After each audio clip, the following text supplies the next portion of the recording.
A lot of people have a hard time coping with the civilian lives after they get out. This is one of the reasons why Lakeland College is working to make sure veterans on their campus feel appreciated.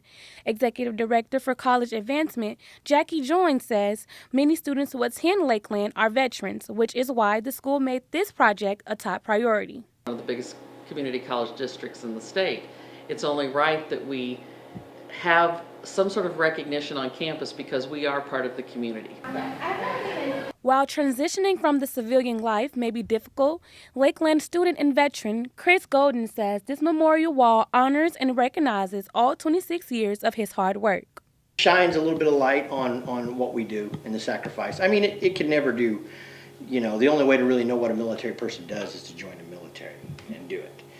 But it gives people a little bit of, at least it makes me feel good. Joynes says this memorial wall is a project that needed to be done, and she's happy the institution will provide something so honorable to the entire Lakeland community. We just think that this is going to be a good project for the community, which we represent in an educational way, as well as our students, our alumni, our current students, and future students.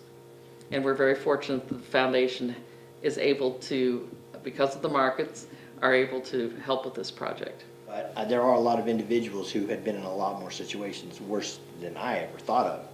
And some of those people have a real hard time coping with the civilian world. And I think that helps them. When they see it, it makes them feel good inside. In Mattoon, I'm Jakira Smith for WEIU Newswatch.